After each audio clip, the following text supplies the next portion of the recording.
disaster must come. At best, only postponed.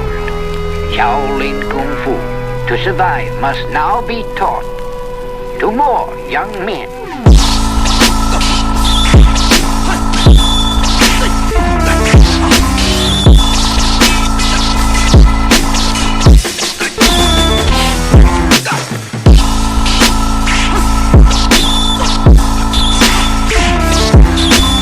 Welcome once again to another episode of Fists, Kicks, and Flicks, the podcast about martial arts, movies, and life.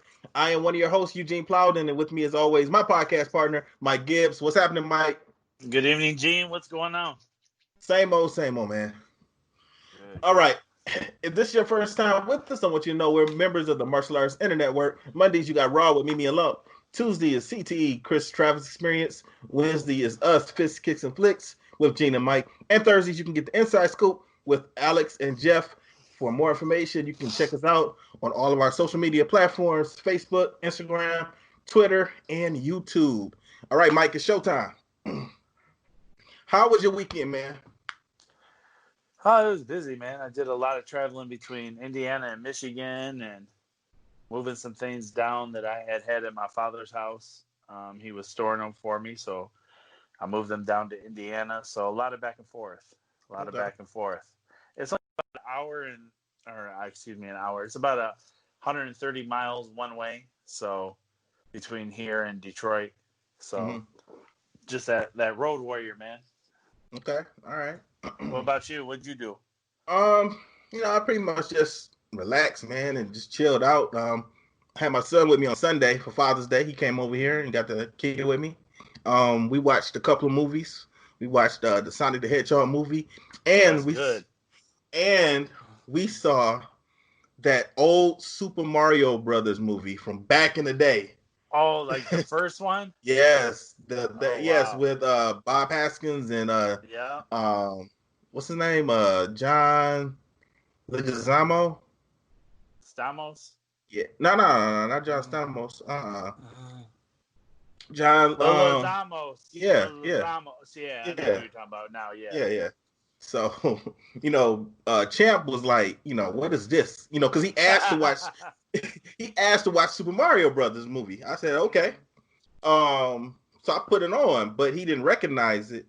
And he actually, on his own, has been watching the old Super Mario Brothers TV show from back in the day. Yeah, with Captain Lou Albano. So he has been watching that. So he thought I was going to turn that on. And when I turned the movie on, he was like, what's going on? How come they not in their suits? Luigi don't have a mustache. What's going on? Right. I said, oh, yeah, this is before. This is the prequel. This is before they became the Super Mario Brothers. This is showing you how. And, that movie, they most definitely did not try and make it like the video game. They kind of made it more real life, because King Koopa was a human. And in the video game, he's like a big, giant alligator or lizard or something like that. Well, he was a human. He was a human in the movie, and I always thought this movie was just ridiculous. And when I saw it again as an adult, it's still ridiculous, but I could understand a little bit more what was going on. Like when I was a kid and saw it, I didn't know what was going on. I was like, Champ. I was like, why are they looking like this? Right. Why is everything? They're not in the video game. Toad was a lizard, and they had a real looking dinosaur for Yoshi, so it wasn't what you had in mind for a Mario Brothers movie. How did he like Sonic? Because I really enjoyed Sonic. Yeah, he liked it. We actually went to the movies to see it in the theater, so so he's seen it before. So it was pretty good. So now, yeah, is he into comics at all? Man, I've been slowly trying to work that into his life. So I have bought him some of the, Captain America toys, and he has a Black Panther. He got the Hulk. He got Spider-Man and Batman, Robin. Stuff like that. Right. And I take him to the comic book shop with me, and I told him, you got to get a comic book. So he'll try and find something that he likes for right now. So I might get him a SpongeBob comic or whatever. So, so my hope is that eventually he'll get used to going to the comic book store with me, and he'll graduate off of those Nickelodeon and cartoony kind of books, and he'll get into the superhero stuff. That's my hope. That's my plan. Right. We'll see what happens or not. But so are you a Marvel guy at heart? Growing up, I was all Marvel, except for Batman. Batman is my favorite DC character. Right. So I know all about Batman and the Bat family and all that. So primarily Marvel. But what I used to do also is I used to buy a lot of first edition comics, and I used to look for a lot of team ups because I always had that little guide to tell you how much each comic book is worth, right. And a lot of those cost a little bit of money. They appreciate it over time, really really good. So I used to get a lot of those books. But yeah, I like a lot of Marvel. My main two was Spider-Man and X-Men. Those are my top two. Huh. Yeah. You didn't know that, huh?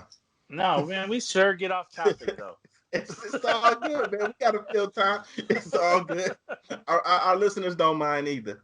Yeah, good. But good. You know what though? You know what, man? Man, I felt so bad for myself. So, I was. Anytime something happens to yourself now in your body, you instantly first thing you think like, oh man, I got the virus. Is Corona finally here? You know what I'm saying? So, I think that because of the weather, it's getting hot now, and then we also have all of this pollen in the air. So my allergies are acting up now. So are mine. And so after I dropped off Champ on Sunday, I said, okay, I got to get dinner. It's kind of late, don't feel like cooking anything, so I'm gonna just grab some Chinese food, right? So I go to a Chinese place that I like, and the doors were wide open, and I walked in, and they changed things since the pandemic hit. So as soon as you walk in, they got everything blocked off. They don't let anyone come into the restaurant, so you can place your order right there at the window. So I placed my order, walked out. Waited about 10 minutes and got out the car to walk back in. It was a line to get in there. Maybe about 5 or 6 people. Right. So I got out, I waited in line. And it wasn't a long wait at all, right? So then I'm the next person to get my food, right? I could feel a tingle in my throat. And I'm like, I got a cough. Something stuck in my throat. I'm trying to work it out, and I can't. I'm like, oh man, I'm gonna have to cough in order to get this out, right? So, I just did a little, no, just like that, off to the side in my armpit, right? But I didn't get it. It wasn't gone. I'm like, okay, in my head, I'm like, I cannot do a second cough. Right here. And I got these people lined up behind me. I'm like, oh man. So I tried to do it again. I just kind of tried to work it out a little bit, like do a little cough. Man, it came out loud. It came out loud. Oh my gosh. So I knew, okay, I gotta get out of here now. And then my throat, it started feeling worse as I was standing there, and I'm starting to sweat now because I'm panicking. So I'm sweating. I'm like, oh man, I hope these people don't see me and think I got a fever or something like that. They're gonna think you have a fever. Right. So I'm like, I gotta hurry up and get up here and get my food. So the girl was moving at mock turtle speed as she signed her receipt. All right. She gets her stuff and leave. I walk up to the window. And the lady asked me, what number did I have or what I had. I couldn't talk because I knew as soon as I was going to cough. So all I could do is just hold up my receipt. Now, at this point in time, I really got a cough. I got a cough. And my eyes are starting to bug out my head because I'm like, I don't know how much longer I can hold it. So she gave me my food. I gave her a thumbs up when I left. I turned around. And I did a little cough as I passed the first person. And I turned away from her, of course. Then when I get out of the restaurant, I had to do a multiple cough. I'm like, all right. Worked it out my throat, So I'm walking back and I'm thinking like, did they hear me? Did they see me? Did they hear me? I get to the car, turn around, man. That whole line is turned around looking at me. Oh my god! Damn.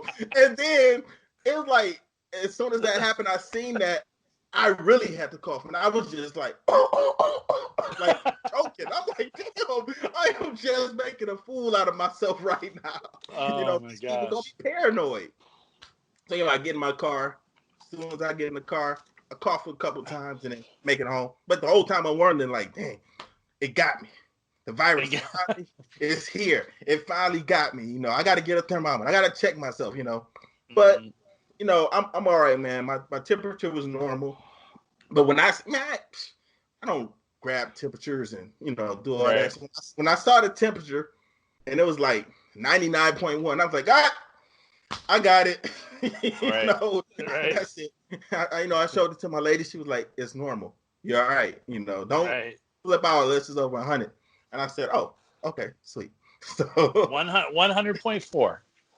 Well, I'm not there, so I'm good. I'm a little congested, but other than that, so every now and then I might have to throw you on mute if I have to cough, okay? That's all right, man. All right, let's get into the movie, man. So we left off. We were, the fight had just happened in the bar. Have you ever been in a bar fight like that?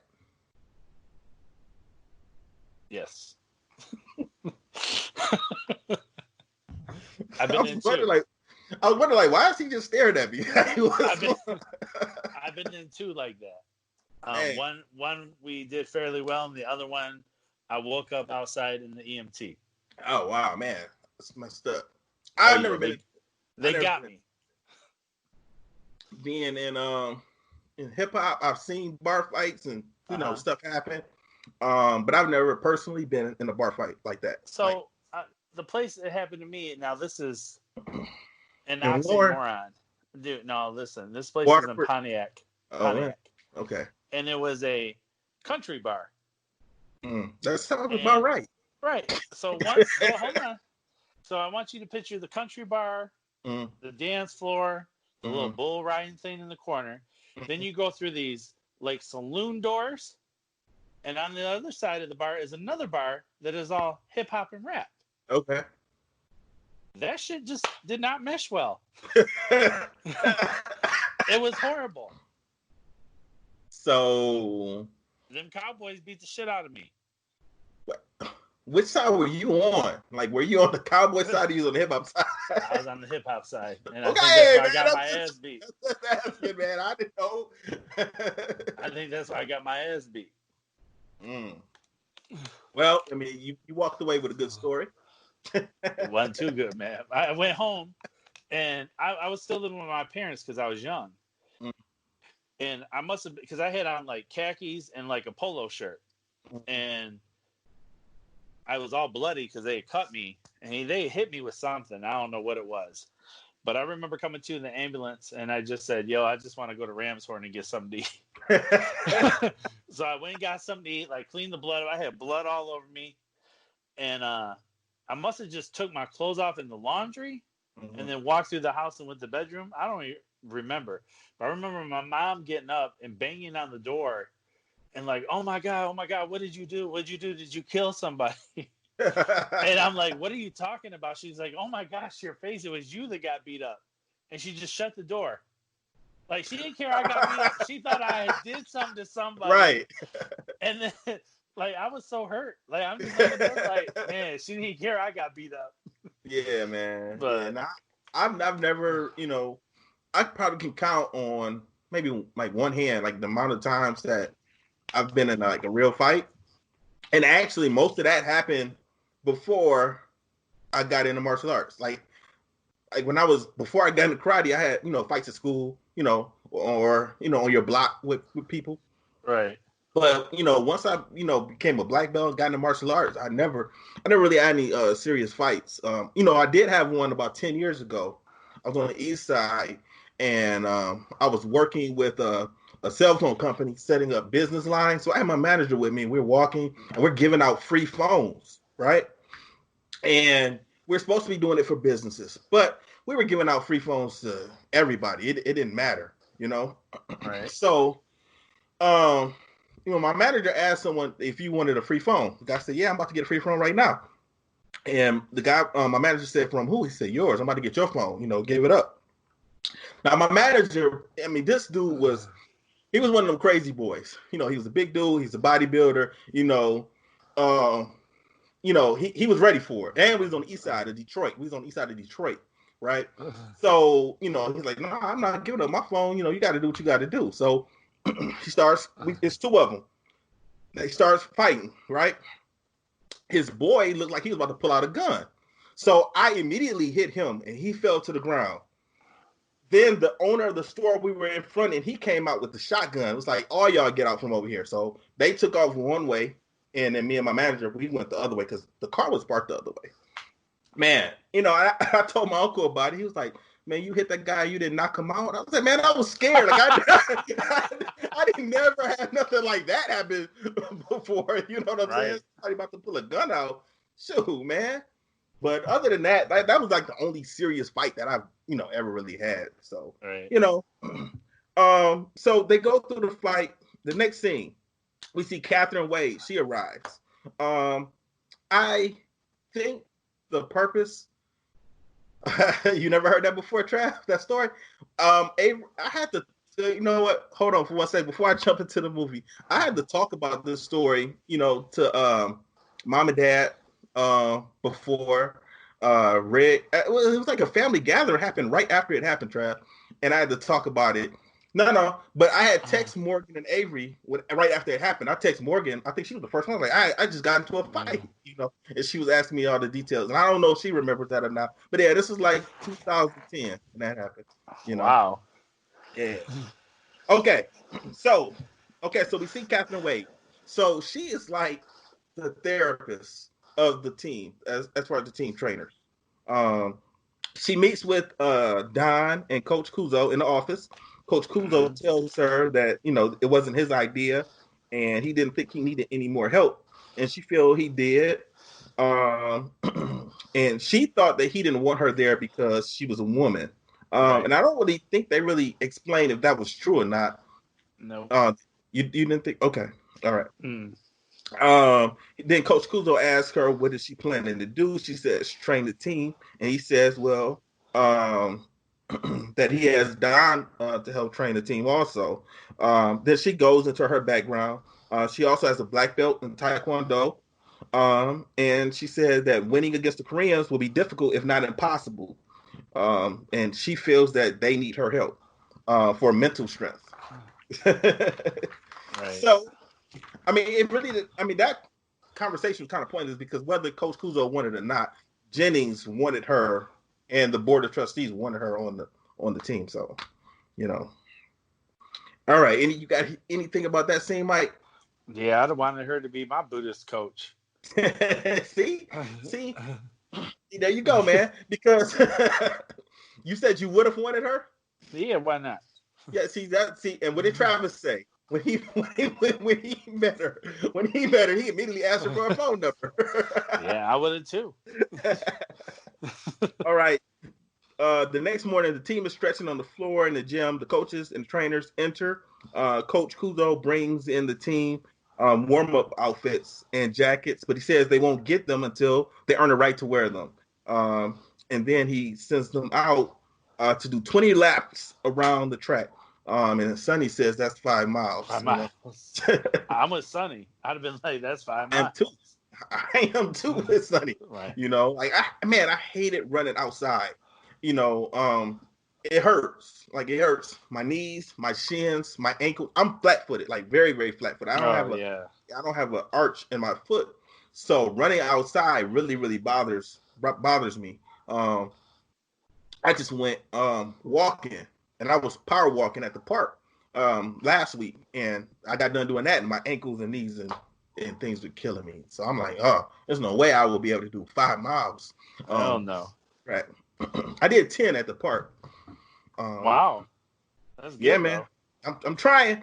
I'm trying. It's good, man. That's a good start. Okay. So the next scene, the team is outside running, and that's it for that scene. We just see them out there running. The next scene, they're doing sit-ups, and then they stop doing their sit-ups, and then Miss Wade comes over and introduces herself. She talks to the team about the Koreans, and then she tells them that she's there for concentration. And then after her speech, Travis asks for her phone number. Like I said, she responds by telling him she's there to help them win. And winning is not a sometimes thing, it's an all the time thing. Winning is a habit. Unfortunately, so is losing. And then Coach Kuzo seems impressed when she gave that speech. That's when he because he took interest in that speech, and that's when you could just see he was buying into it, because the camera view showed him kind of walking towards slowly into her concert, the conversation to see what she's saying. So it was a well played scene. It kind of showed that, without telling the story, that's how he bought into her and they clicked. Mm-hmm. So yeah, they didn't really have too many serious things after that. Not really. You know the difference between, you talked about me and the character Travis in the movie. I was thinking about this. The difference between me and the Travis in the movie is I'd have got her number. Shit. Motherfucking shit. Shit. Y'all know I'd have got her number too. I believe you, Mike. I believe you. All right, the next thing. Alex and Tommy are in the rooms talking, and Alex asks Tommy how old he was when he started training. And Tommy says 4. And then Alex was impressed, but Alex was shocked by that. Yeah, he was. He was like, 4? Well, you got to think too, man. Back in the day, when people really got into martial arts, there were no kids in karate. You know, true. There were the first kids. You know, and this is '89, so they looked like they were probably in their late 20s. I would say. Yeah. In this movie, they were probably in their late 20s. So if this is '89, that means that he had been training for since he was 4. That had to have been in the early 70s, and at that time, that's when martial arts was really exploding. I don't think that there was too many kids around. So I remember being in my first karate school in '85, and I was like the only kid, besides my cousins who were all older. That's the same with me, man. When my uncle first started teaching, before he had a school, he used to teach at a daycare center. And me and him used to get on the bus. He used to take me with him, and we used to get on the bus and ride over there to the school. And everyone else was older. It was Chris Dowdell was there. He used to teach me, and I think Calvin was there. And some other people, but that was about 85, 85, 86, Wow. So we started about the same time. That's crazy. Yeah, well, I didn't stick with it, man. At that point, I got to a point where I was like, nah, this is just not, I'm the only kid. This is not fun. Right. This is not fun. So when he opened up the school, now the funny thing is, after that, I started begging to do karate after that. So I was a couple years older, and I always wanted to do it. And I used to see those, Taekwondo schools around Detroit, and they used to ask, can I go there and learn? And my dad was saying, no, if you're going to learn karate, you're going to learn it from us. We're not going to take you somewhere else. Right. You just got to wait for, Rick to open his school. And he opened it in '88, so it really wasn't that long, but looking back on it, it seemed like it was a very long time. Right. So then Alex asked Tommy if he had any brothers and sisters, and then Tommy says no, and he just kind of turns over and says good night, turns the light out. So we see right there that was going to be a touchy subject later on in the movie. And then after that, it's kind of like another montage, kind of. The next thing we see, the Koreans are preparing, and then the USA team is preparing. They're doing punches, jump ropes, leg lifts. The Koreans are doing push-ups on their knuckles while the coach hits them with a big stick. The team starts practicing yoga. Travis is not participating. He kind of turns over and put a towel over his face. Koreans are running in snow. Now, that was a sweet shot that they had of the Koreans running in that snow. And man, if you have never ran in snow, just playing, I never ran in snow for conditioning or anything like that. Just playing is not easy running in snow. Right. You gotta bring your knees up. Yeah. And that was some high snow that they were running in also. Yeah. So I was like, when I saw that, I was like, man, that looks impressive. Right. And yeah, man, that was it.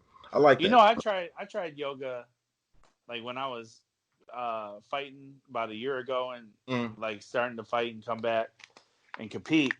My girl's like, well, let's do some yoga. Mm-hmm. Nah, man.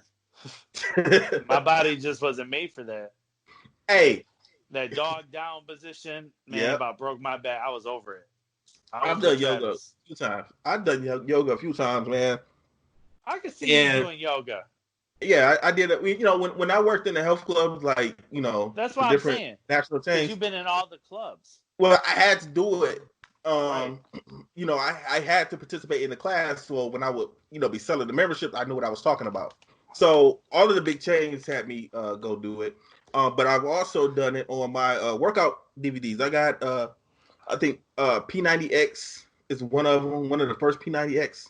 And I also got the tap out workout, and they have a day where you do yoga.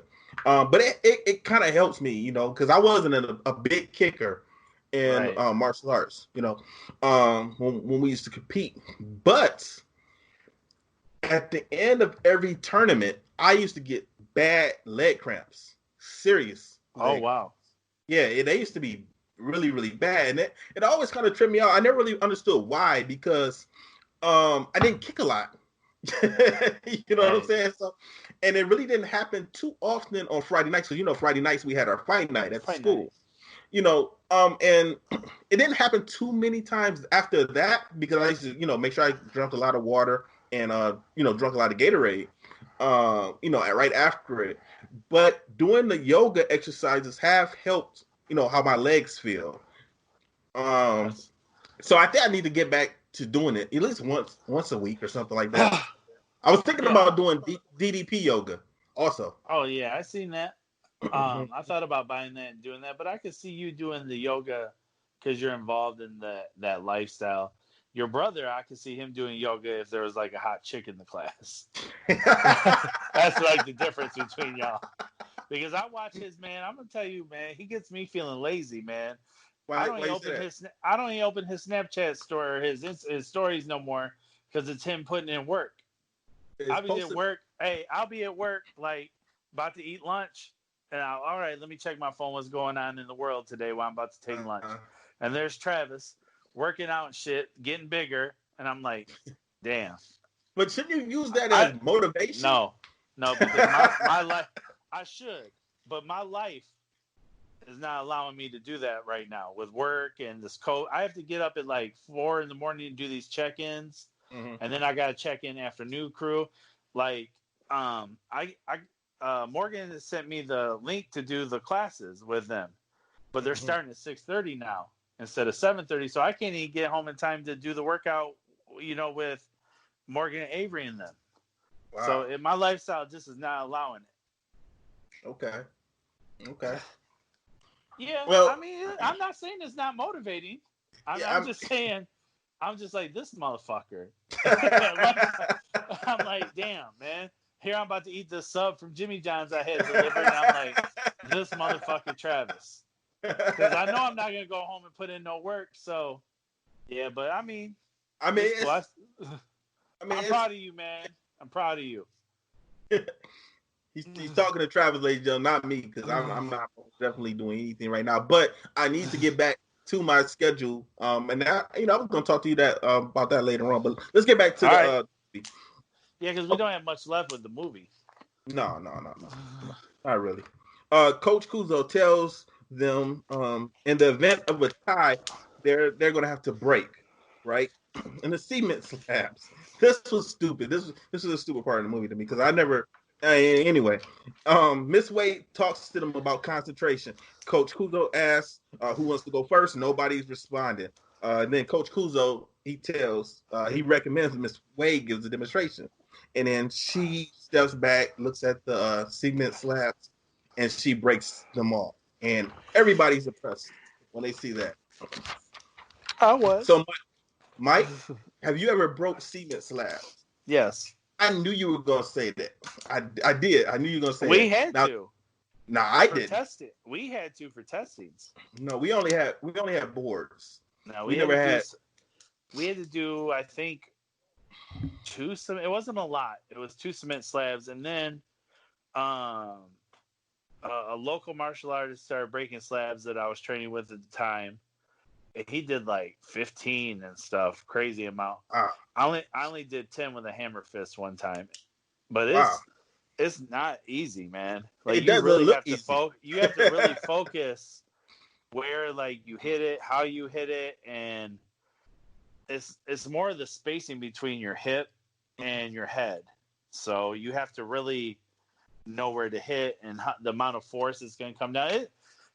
It's really more of a science than like any type of power thing. But yeah, I didn't enjoy it. Like breaking was never my thing. Like, honestly, what I enjoyed about like color belt and black belt testings. What? Like doing the demos, like making up your own demos and your own self-defense and your own one-steps. Mm-hmm. Man, I used to love that. Yeah. I'd be like, I should be a movie choreographer, like how sweet I thought my stuff was. And then I found an old testing tape. I think it was for my black belt, actually. I was like, man, that shit was horrible. That was horrible. After I saw this part, I was thinking, like, you know what? One day I want to try that to break. No, you don't. Slap. I think I want to try it, man. Bro, we are too old to be hitting anything with cement. Man, it'll be all right. But fool gonna go to work with a wrist bandage. I wouldn't do it in front of my students, especially the first time I try it. I most definitely wouldn't do that. But now you sound like a Taekwondo instructor or something. They're talking about I'm not doing tournaments. No. I'm talking about the first time I try and break a cement slab. I'm not doing that in front of. Let them baby see Sensei fail, man. Not this Sensei. Not doing that. Hell no. That's not going to happen. Show them babies it's okay Sensei can fail. That's how you overcome. No. I'm not about to stand up there and have that conversation in front of my students. Nah, that ain't going to happen. But you know what? We failed an actual test before. Did you know that? Who did? Who is we? Me, Travis, and Ski. My uncle didn't pass us. Travis didn't fail. Yeah, we did. We did the whole thing. I believe you and Ski might have failed. Travis, it was all we were the same rank. We had to break a board. We had to break the board. Than all you. We had to break a board with a spinning hook kick, and us three as blue belts did not do it. We didn't do it, so he did not pass us. My uncle confirmed it. No, man. I swear to God. I promise you, Travis. You can text Rick right now to ask him if he remembers that. But yeah, he did. Travis, you failed the test. The blue belt test? All three of us Travis did. Don't remember. That's what I'm saying. It didn't happen. Go ahead, Travis, right now. Send Rick a message and ask Rick, did he fail us our first blue belt testing because we did not break with a spinning hook kick? See, but I don't believe that because I believe he's the type of person that not going to test somebody if they're not ready or deserve it. Dude, it was not. You quit We doing did it. I the get whole it. thing. For a spinning hook kick on a board? A spinning hook kick. Man. Richard I'm Plow telling didn't do that. You're about to find out that he did do that. And I know Travis would have broke the spinning hook kick out of all you with the board. We didn't do it. You probably shot over it. Ski shot under it, and we Travis broke it. We tried to do it more than once also at that testing, and we didn't do it. How old were you, man? So I got my black belt. I was 14, so I was not 14 yet. So you're probably 12. So I was probably about 12. Yep. So, yeah. Man, I don't know, man. All right, man. I don't see Richard Plowden doing that, man. Over a spinning hook kick. Different. I guess so, Trav. I guess you were about 8, yeah. So, yeah. So, yeah, it was a different Richard Plowden. A spinning hook kick. Nope, you guys don't pass. So it's like it is what it is. I can't. Urban legend. Hell no. Okay, we're gonna get our Ski Allison. Ski knows. I'm doing a podcast right now, so we will confirm that for you all. Okay. Where am I? Okay, the next scene. Yeah. The next scene. The Koreans are working out in the snow. They got their shirts off. They're doing knife hand strikes on trees as it's snowing. I was like, man, they're really showing how well prepared these guys are. What these guys are doing. Right. And I was wondering, like, man, is this something that really goes on like this, or is it just made up for the movie? I don't know. I couldn't determine. I don't know. Okay, so the next scene, the team is at dinner. Travis is trying to get under Tommy's skin. He's throwing insults at him. Tommy does not engage. He's not going back and forth. Alex tries to intervene, and Tommy tells him to sit down. I didn't really want to get into what was said because it's, very insensitive, and no need for me to repeat that stuff. Right. I think that's how you know it's a movie, man. Because somebody was cutting into one of my teammates like that, we're gonna have a problem. Yeah, and man, you gotta go. Alex, like I said, Alex tried to, but Tommy is the type of person that throughout this whole movie, he does not like confrontation, and he's trying to avoid it at every single turn. Right. Next scene after that, they watch footage of the Korean team, and Coach Kuzo says if they were to fight them today, they would be carried out on stretchers, and then they receive briefs on their opponents. Everybody on the team looks intimidated when they see who it is that they're going to fight. They were all scared, weren't they? Yeah, they were all scared. And honestly, man, this team, I'll wait till we get to the final. But Tommy finds out he's fighting Daehan, the number one fighter in the world. And, Tommy most definitely did not look happy about that. And that's because the next scene, we see Tommy having a dream. He sees his brother competing against Daehan. His brother is being beaten very badly. And then as his brother is being beat up, the little Tommy in the dream who's watching, he drops the ice cream cone. And then Tommy wakes up from his bad dream. Right after that, we have another training montage. We see the Koreans training, the American team is training, and that's pretty much it with that scene. After that, the next scene, Travis and Tommy are sparring. Tommy takes Travis down, but he doesn't score. He kind of pulls his punch. Tommy says something insensitive to him. They stop sparring. Travis goes for a cheap shot, and Tommy takes him down and tells him that's enough. Coach dismisses them and then tells Travis he needs to shape up. And then he tells Tommy he's worried. He could tell that he's holding back, and he says that Daehan won't give him a second chance. He kind of leaves after that. Right. You got anything about anything that I just said? No, I mean, that's pretty accurate with the statements. I just feel they just made the Americans out to just be sissies, man. Like, I don't think 5 guys that are that good in the United States would have been scared of the individuals they were going to fight. Man.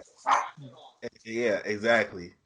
But I mean, you're supposed to be the best. I mean, I'm not going to look around and be like, especially in front of my teammates, I'm going to be like, just scared. Right. I'm going to be like, I'm going to fuck them up. Right. I mean, you know what, man? We did that. You and I did that. Remember when we went to, what was that, the WKA? Yeah. And then we found out who we were going to fight, and I had to fight the current Canadian champion, and I had to forgot. fight the Waco world champion. Right. And I said I'm gonna fuck him up, and it didn't work out that way. But I said that shit. And I was like, "Oh, you want to beat a man? You got to beat the man." So we most definitely did not. I remember that. I remember us standing there watching the buy sheets. Yep. And you got the world champion from Canada, Yep. And I got the Waco world champion from Turkey, and we were both like, "Yeah, we're gonna fuck them up." Yeah, we was not like these guys. Like, scared. I mean, that shit didn't work out, but we said it. Right, exactly. But that's how you gotta be, man. I mean, you gotta have confidence in yourself. You can't be scared of nobody else. The only person who should have been concerned is Tommy. I most definitely understand, Oh yeah. why he was looking the way he was looking. He killed your brother. Right. Okay, so and that's this thing. We find that out. We see Tommy's training hard. We see what happens to his brother. He's killed by Dahan. And then we also see, so when we're watching this, it's kind of like Tommy is remembering it, but also the coaches are watching it on a tape. Right. And then Coach Kuzo and Don, Coach Kuzo doesn't want anyone else to know about it. And Tommy's still hitting the bag, and then Alex walks in. He's real creepy when he walks in. I like that. You know, it was just a shadow silhouette. He kind of creeped up behind him. It's like, hey, are you all right? You know? When he was hitting the bag. Yeah. And then he checks Alex checks on him and then convinces him to go get some rest. You know, and that's pretty much it with that scene. And then very short scene. Yeah, because once again we got another training montage. We see them working out. And then after that, we see the team working. The team is meditating with Miss Wade. And Travis is there, but this time he's not being disrespectful. You know, he's not laying on his back with nothing on his face. He's just kind of just look bored. You know, right. And then we see the Korean team, and they're meditating under a waterfall. Once again, they're actually making the viewers should be feeling a little intimidated when you look at the two teams that are training and how they're training. Yeah. Right after that, we see the U.S. team running on the beach. That was it. That was just a short scene. Them running on the beach, and that's it. Mm-hmm. After that, this next scene, Travis answers the telephone, the payphone. And Alex is running by him. Travis tells him that the phone is for him. He doesn't hand it to him. He just kind of, he says, go get it, and just kind of, throws it down. And Alex gets in it and answers it. Okay. Right after that, we see Alex running down the hall. He's late for training. When he walks into the room, the coach is upset.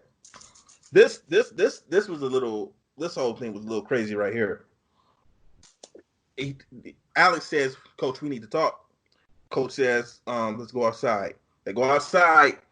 He tells Coach Kuzo that his son has been hit by a car. He needs to leave. Coach Kuzo tells him that if he leaves, he's off the team. He's like 3 months. Didn't he say they were leaving in like 3 days? Yeah, he said that. Yeah. But his thing was, you have to be here for the whole 3 months. No distractions, no exceptions. Those are the rules. And Alex is upset and confused. And then he says that his son could lose his leg. Coach Kuzo says that they all have priorities. Right. Now, for clarification, Alex asked him if he does leave, that means he can't come back. And Coach Kuzo says that's right. So Alex is pissed. He's upset. And then, like you said, the coach says, well, we're leaving for Korea in 3 days. Alex says there's no chance. He's out. No, I'm sorry. There's no choice. He's out. And he leaves. Now that was kind of messed up. It was messed up because there isn't no choice when it's your kid. Yeah. I mean, your kid has been hit by a car.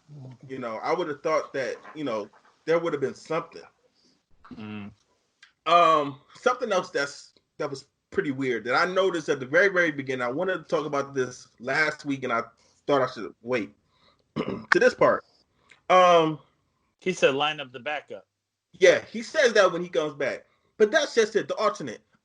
We never saw anything about any alternates, and if they had alternates, the alternates probably should have been there doing all of this running. Training. I got the same thing watching it.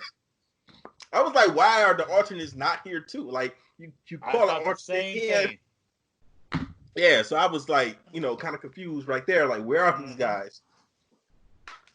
You really think they're at home training by themselves? Not they. If so, they're not doing it like this. Next scene after that, Alex is packing. Tommy comes in. He tells him to leave his things, go see about Walter, and come back. your stuff will be here. Alex leaves. He goes home. He goes right to the hospital. His son's leg is broken, and he's in a coma. Alex sees his son, and he starts crying. Now, this is the beginning of it for Alex, because after this, every scene he's crying. He's constantly crying. I was like, man, Eric Roberts is trying to win an Academy Award or something, because that was it. He was just, I mean, I can understand this scene. Yeah, you see your son laid up in the hospital, got in a coma. I'm crying too. I understand that. Ain't no way I'm about to cry because I ain't on the team no more. You knew that. You knew that when you left, Mm-hmm. But eventually, as Alex is here, his son starts to wake up, and he comes out of his coma. And that was pretty much it. And that was all like a one-day thing, because when Alex gets back, I think Coach Kuzo says that they're leaving for Korea in 2 days at some point in the conversation. When he comes back, the team is hitting the air shield. Travis is up at this point hitting it. And when Alex walks in, he wants to get back on the team. Coach Kuzo is not having it. Alex says, "You want me to beg? I'll beg." Ain't no way I'm about to beg. There's no way I'm about to beg and cry. But he just started crying again. Coach Kuzo tells Don to line up the alternate. Mm-hmm. And then tells Tommy it's his turn to hit the air shield. He just pretty much ignored Alex, and Alex ends up walking off. And then we see a problem with Tommy, because he looks like his mind is somewhere else. Tommy gets up to kick, and he kicks the air shield, but it's not really hard enough. They have this air shield. It's connected to a computer, and they're telling them how hard the technique is as they're hitting the air shield, which is pretty sweet. You don't remember Century had those? No. Century had, remember the wave bag? It was like water. Yeah. They had one that went away around the wave bag. You could buy it and strap it on. It would tell you how many pounds per square inch you were hitting. Okay. Was it expensive? I don't know. $500. I don't remember. I got it for like a Christmas present one year. Okay. Because I wanted it so bad.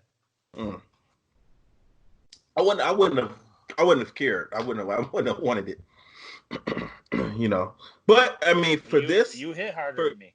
But for this, for teaching, for working with the team like this, then yeah, I get that. Anyway, so Tommy hits it. He doesn't hit it hard enough. Coach Kuzo loses it. He yells at him.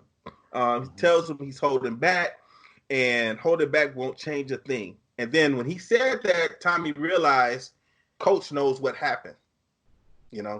And then also Miss Wade makes a particular look also, and we see her face. So she knows that something's going on with Tommy at this point. Coach he says that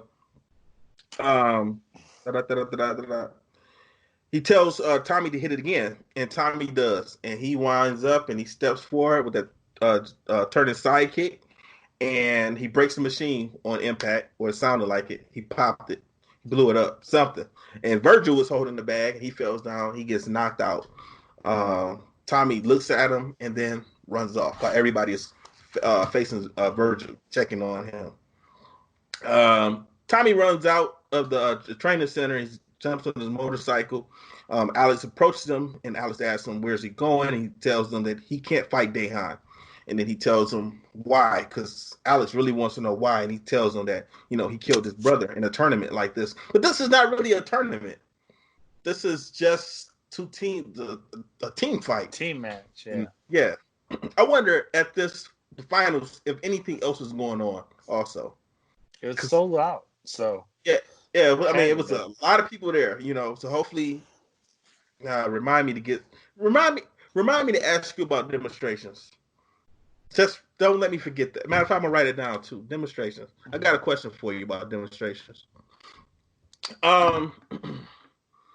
So Alex uh, Tommy tells Alex that Dahan killed his brother, and he's afraid. And then Alex want to know why, how come he never told me this before? And Alex tells him he needs to deal with his pain now. He tells them that what he did after his wife died, he admits that he kind of held his pain inside, and he said he was wrong for that. He didn't deal with it properly. And then he tells Tommy that what he is doing is also wrong. He tells him he needs to fight. Don't blow it, And Tommy just kind of rides off on his motorcycle. And then the next scene after that is Miss Wade in Coach Kuzo's office. She's snooping around when Don walks in. She wants to know what she doesn't know about Tommy. And then Don tells her he can't discuss it, but then he gives her a tape of the fight. And then he tells her that he tells her, you didn't get this from me, because he could have lost his job. You got anything about that, Mike? I wouldn't have gave her the tape, but okay. Next scene, we see Tommy. He just riding his motorcycle. That's it. That was the end of that scene. After that, Coach Kuzo is training the team outside. Miss Wade approaches and asks about what's going on with Tommy and Dahan. She says that she's watched the tape. Coach says that Tommy is the only person on the team who has a chance against Dahan, and he was right, because I definitely don't think anybody else could have handled him. Miss Wade is very upset though. She thinks all Coach Kuzo cares about is winning. He tells her that if they give their all and lose, he'll be proud. But if they don't give their all and if he doesn't give his all, then it's his failure and his disgrace. And he tells Miss Wade that's what happened before. He was the coach of the Team USA that Tommy's brother was on. And he feels responsible for what happened to him, that Dahan killed him. Right. And for that, that he felt that team was ill prepared. Now he said that he knew what the team was in for, but the team didn't know, so they were not prepared. Right. Do you feel this movie was kind of, because it came out in '89, it was more or less kind of Rocky-ish, Rocky 4-ish? Rocky 4-ish? I wouldn't say Rocky 4. I would say Rocky 1, because very 4-ish. Training in the snow. Well, I mean, yeah, I mean, training in the snow. Somebody died. I thought you were talking about. I didn't look at it. I just thought you was talking about it just as far as the emotional part. Like it was more than just a boxing movie. It was more emotional. Adrian's not supporting them. Then she comes to Russia and supports them. Yeah, I get you. I understand. The Koreans started cheering for the American. It's Rocky 4-ish to me. Yeah, I got you. I feel you. I agree. The next scene, we see Sonny, Virgil, and Travis. They go see the coach. They go see Coach Kuzo. They tell him that they need Alex and Tommy. They even know they need Alex and Tommy to win. Coach really doesn't say anything. He just tells them that the plane leaves the next day. The guys leave, but Coach Kuzo is impressed that they came to him so he finally sees them as a team and wanting to all stick together. Right after that, we see Coach Kuzo. He goes to Alex's room. I was surprised Alex was still there. Yeah. Like why? I would have thought he would have just been like, all right, let me back to the hospital. Right. Yeah. But he was still there. He was shaving, so he was like taking his time. He, maybe he thought that he had another shot to get on the team. Right after that, we see Jennings. He's back, and Coach Kuzo are arguing. We don't really know what they were arguing about, and I'm assuming they were arguing about Alex being back on the team. Yeah. Because Alex walked right in as they were arguing, and everyone was pretty happy to see him. Right after that, we see Tommy. He stops at a gas station. He sees two brothers. One brother drops his ice cream cone. The other one, he gives his little brother the ice cream. You did that to Trav? Hell no, I wouldn't have did that. Man, I would have ate that ice cream right in Travis's face. I would have made love to that ice cream. Eating it. Travis, I would have been like, this is the best tasting ice cream I ever had. I would have. I'm not gonna lie. I would not have gave Travis my ice cream. No. You make me glad I'm an only child. Look, check this out. I hate to derail, but real quick, man. So, do you remember Snake Mountain from He-Man? That was where Skeletor lived. That was his castle. Okay. Yes. So I had that toy, right? And it came with some slime. And the slime was not green. It was like yellow, right? It looked like snot, right? So my grandmother had made some vanilla pudding. And it was good. I ate mine. Travis sat down. He was all happy to eat it. And I wanted his vanilla pudding.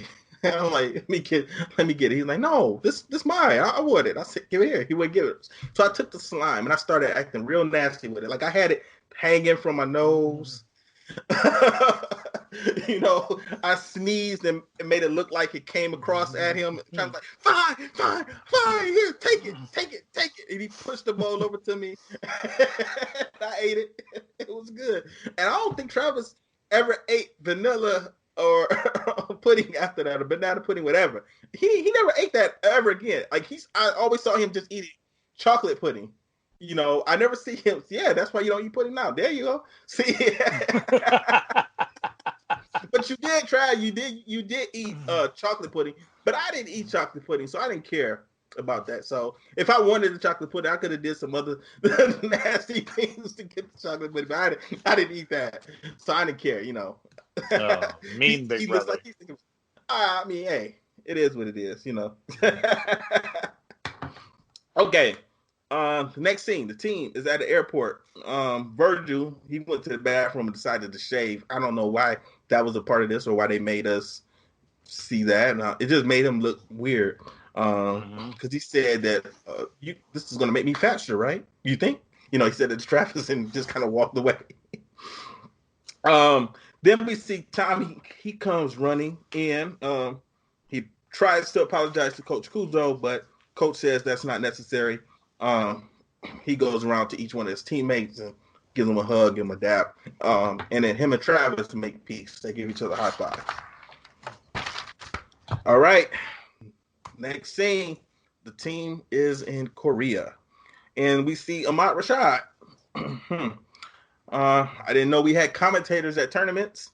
But, you know, I don't even think...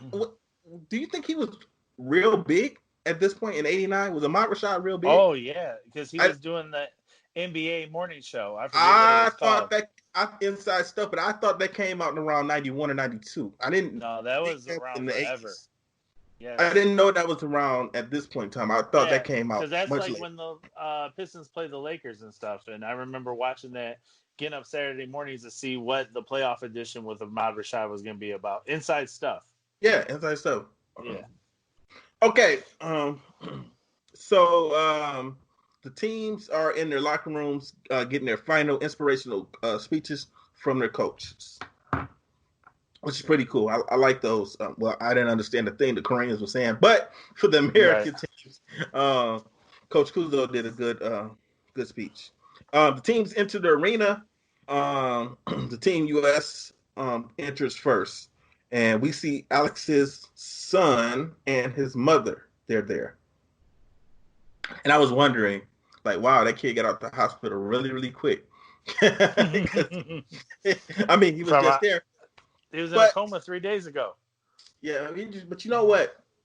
Honestly, I had to think about it a little bit more, and I figured, okay, it's probably, I don't know, it has to be at least a day or so flying over to Korea, right? Now, just because they got to Korea on that particular time in the movie, they could have been there a week. Just like in Kickboxer, it was a week they were there to get it. They got adjusted to everything. So it could have been like that. Yeah, because they always said we leave in 3 days. Right. For Korea. Yeah, right. You're right.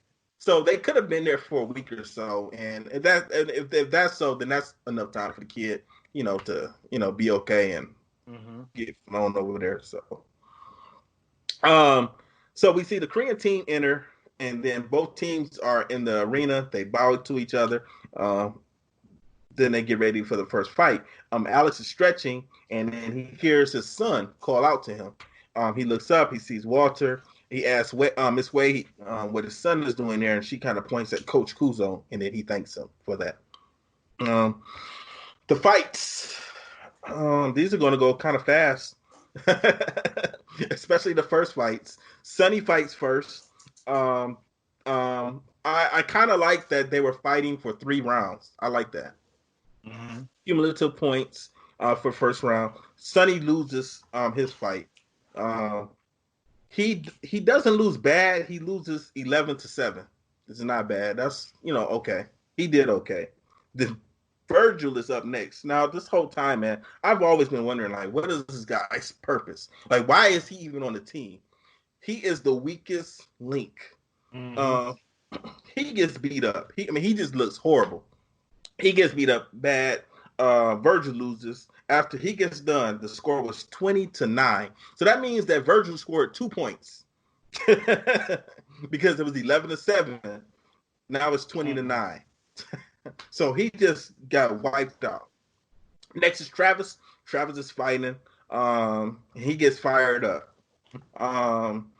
Him and his opponent are tied at 3 at the end of their 3 rounds, which was weird. If you're going 3 rounds and all you guys get is 3 points each, it's like that had to have been a horrible match to sit there and watch that 3 rounds. So they ended up being tied, and the winner is going to be determined by breaking the bricks, the cement slabs. Travis breaks all of them except for 3. His opponent breaks all of them except for 2. So his opponent wins. And he broke with a rich hand. Yeah, not happening. The next fight is Alex. Alex is dominating his fight. Things are going good for him. He's getting hit a little bit, but not like everyone else. And then things start to get a little testy between him and his opponent that he's fighting.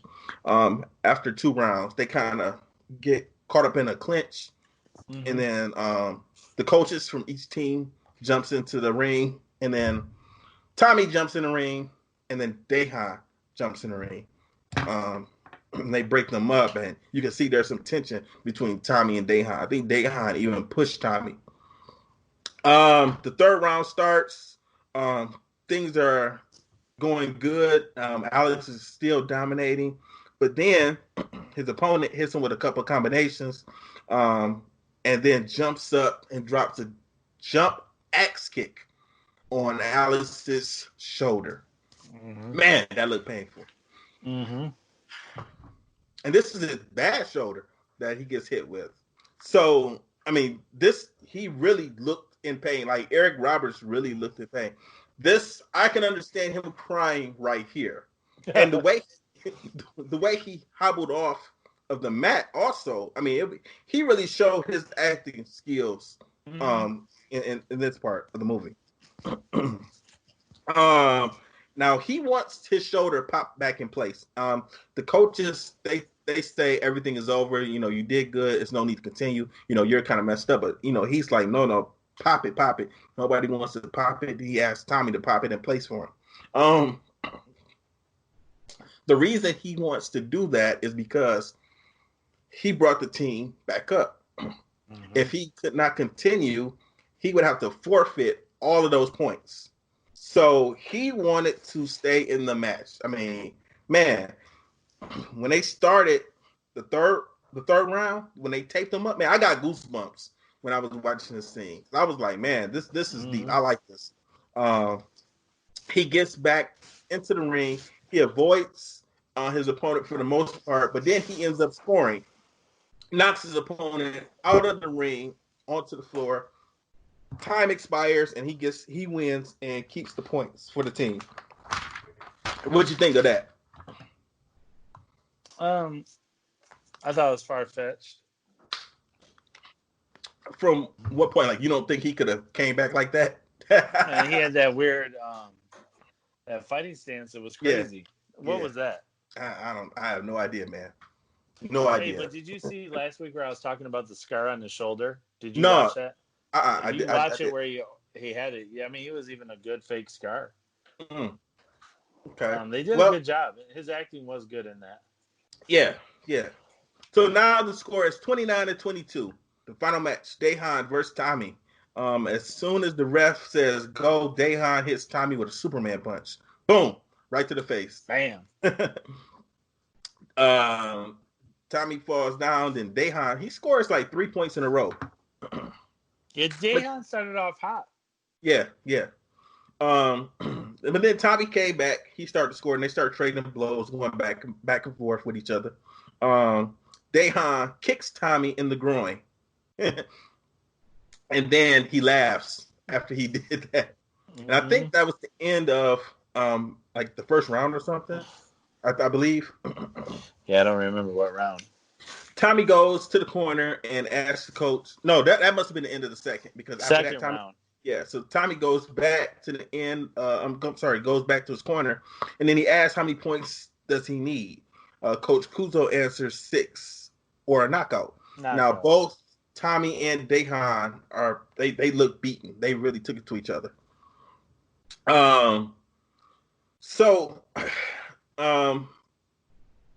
They start the third round. Daehan does more illegal techniques, but it doesn't stop Tommy.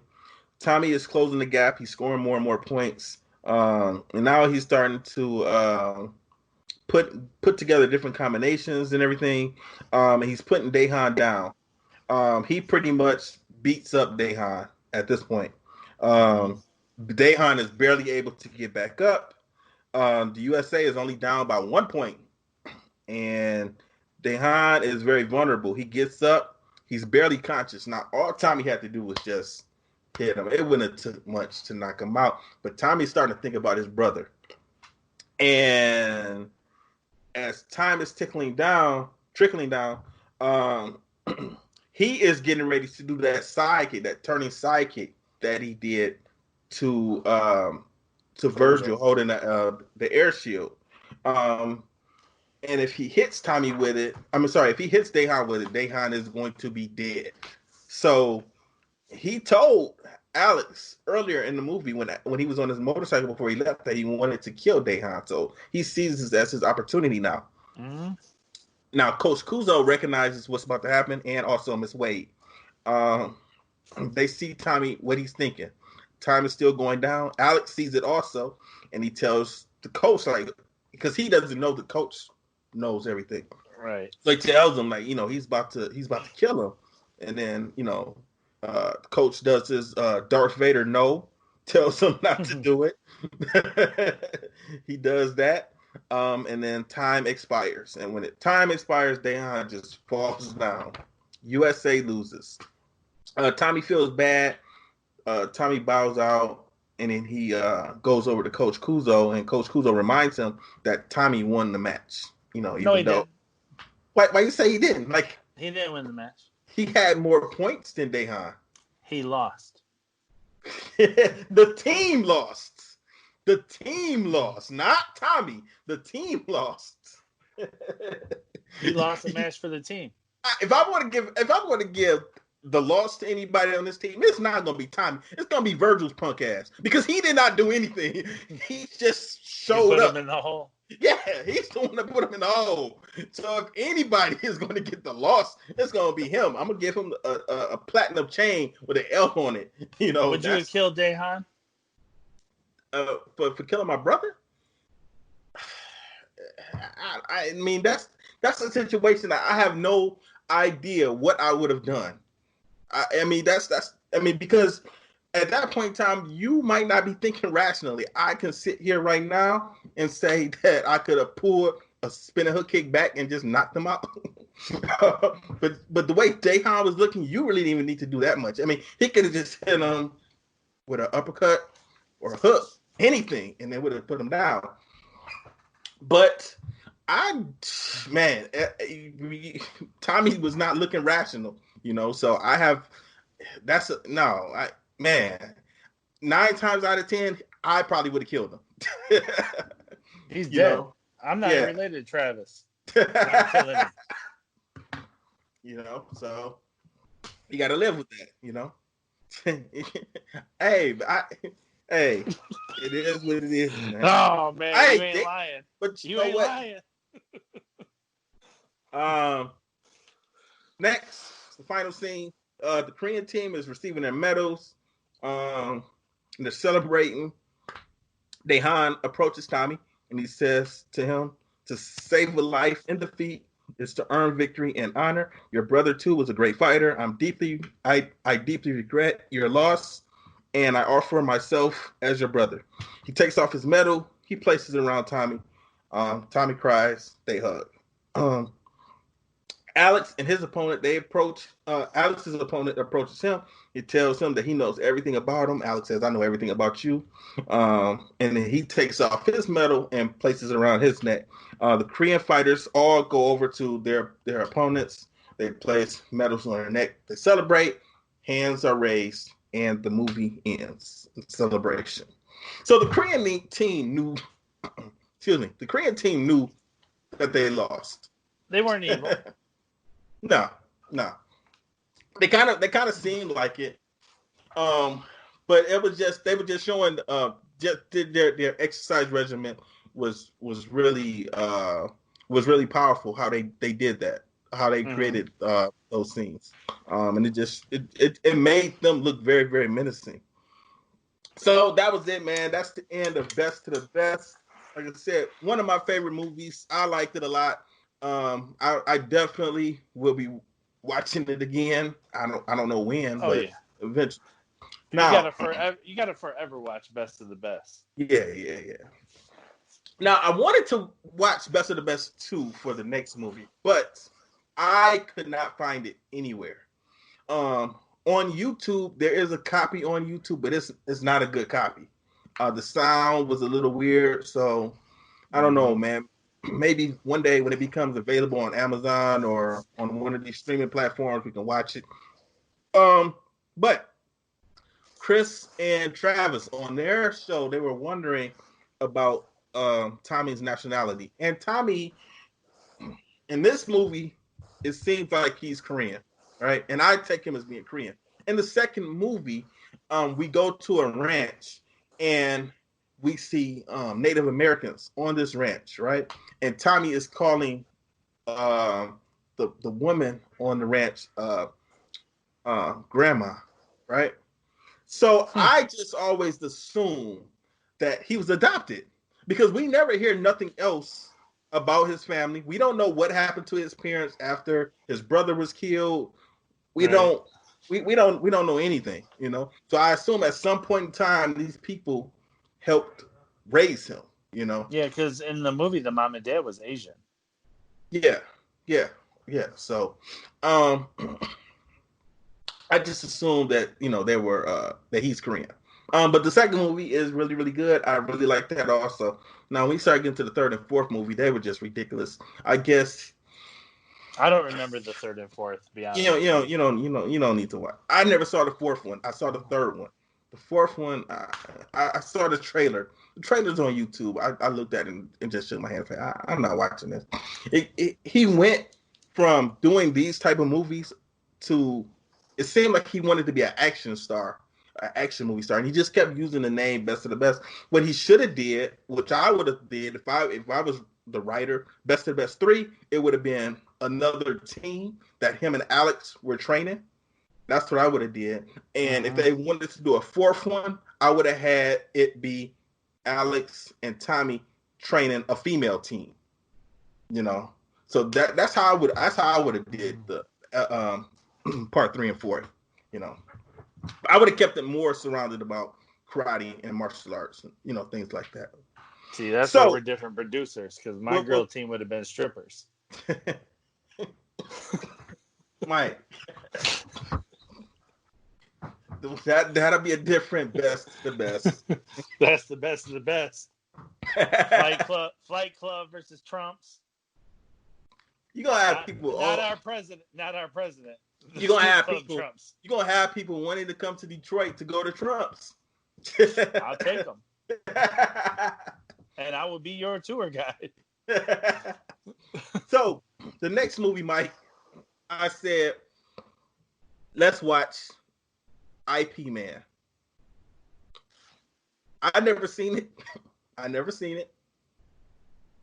And I see how you looking, Mike. I see how you looking. The reason I want to see this movie is because I think it's full of bullshit. And I do, because people have put it up on a pedestal, talking about how great it is. So when I watch this movie, I'm expecting to see something great. And then, of course, they said, well, this is about Bruce Lee's master. This is his trainer. This is his instructor. So then I'm really like, yeah, all right. And I need a break from Bruce Lee. I had enough of Bruce Lee. But this is not Bruce Lee. But it's his trainer. Yeah, and so supposedly he's trained. And I'm thinking like, okay, so how far, long is that movie? I have no idea, Mike. I don't know nothing about the movie. I just saw that was on Netflix. Isn't the movie like super long? I don't know. I don't know nothing about this movie. Let's ask the producer to look that up.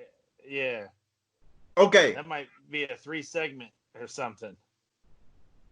Man, I thought for sure you were going to say like The Last Dragon or something. Like he's keeping it on a roll, man. I got ready to, but I said, you know what? The channel's blowing up. We're getting some viewers. I said best for the best was fun. So let's step out and see something else that we haven't seen before. We got a lot of movies. So, let's see.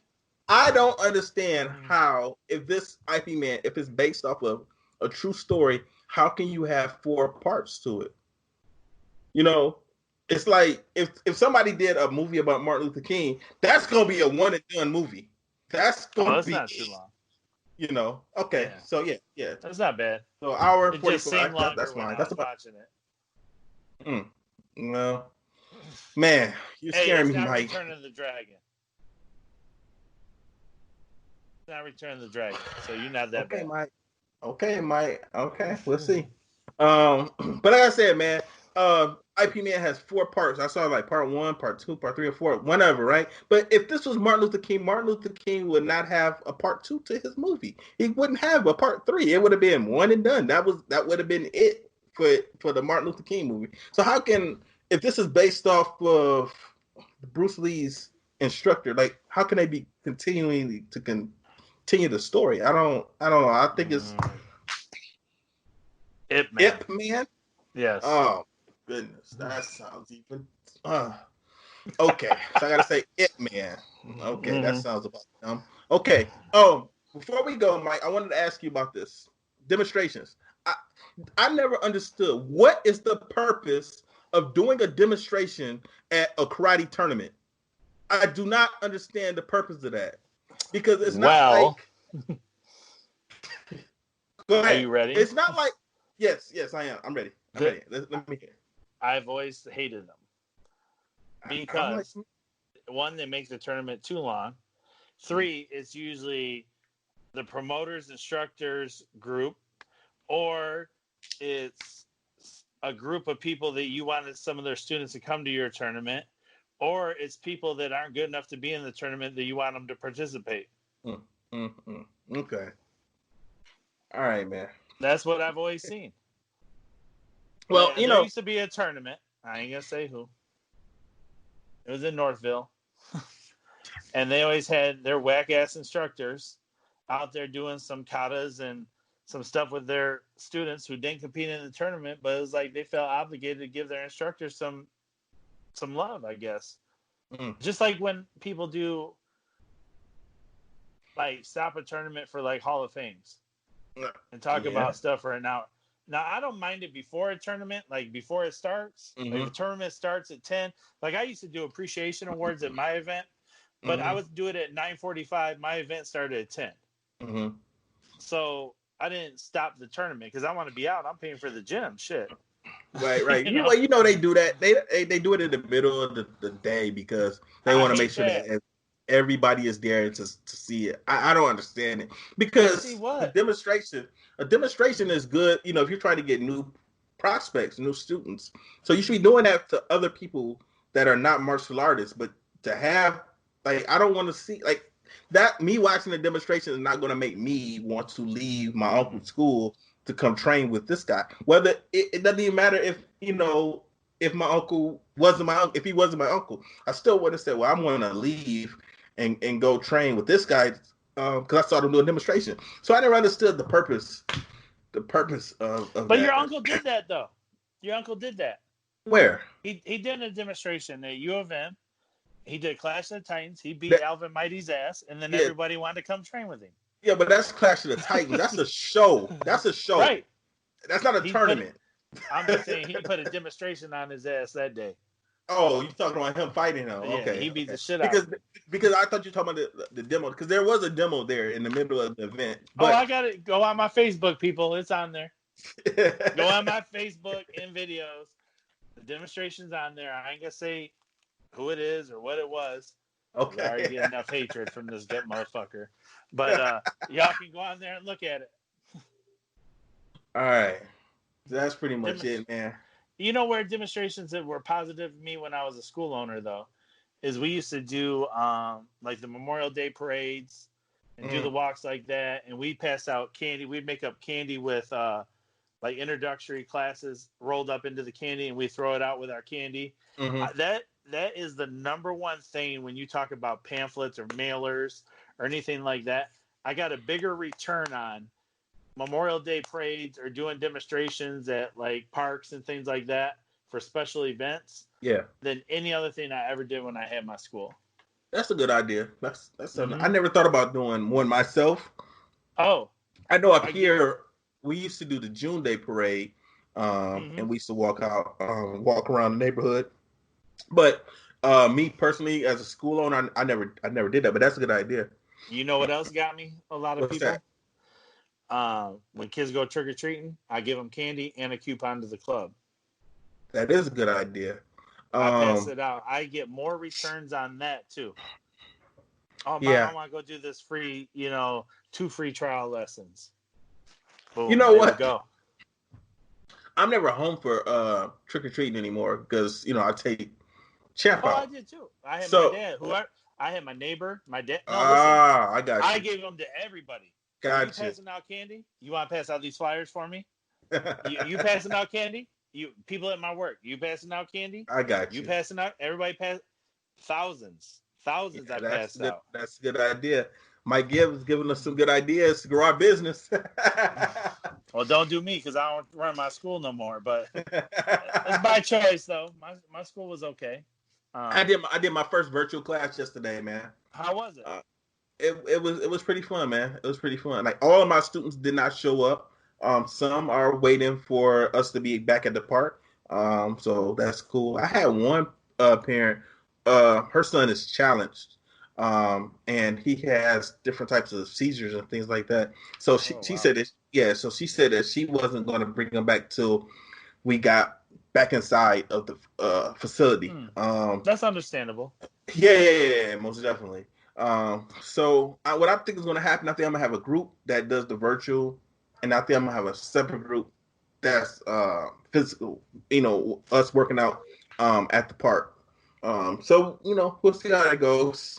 Mm-hmm. But hopefully it'll be a grower. Hopefully this summer, people be looking for things to do for their kids. Because I asked, like, none of them have been doing anything physical. They all just been sitting around, watching TV and playing video games. Right. So hopefully this will get them a chance to be active, over the summer. And like I said, I'm probably going to keep this going, man, because we just don't know how long we're going to be dealing with this coronavirus, and Right. I think people will be more comfortable not leaving their house, and just staying home. I don't know how that's going to work for new students and white belts. I don't. Yeah, I don't it might know. hurt you a little bit there. Yeah. Because the kids who I already have now as white belts are fine. They'll still participate.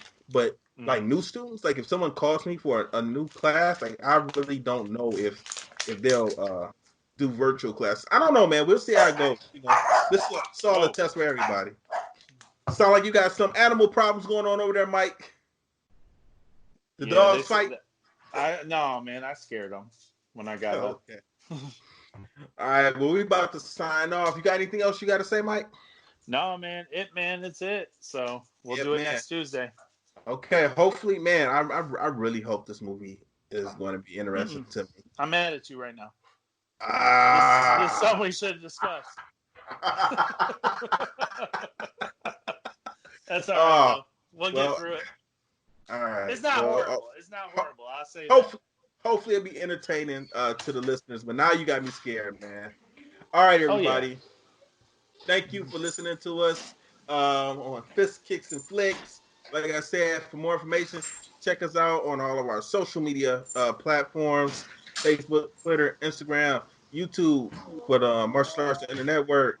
For Eugene Plowden, Mike Gibbs, and our producer Travis Plowden, you guys have a good one. Stay safe, stay strong. We'll see you guys next week. Peace.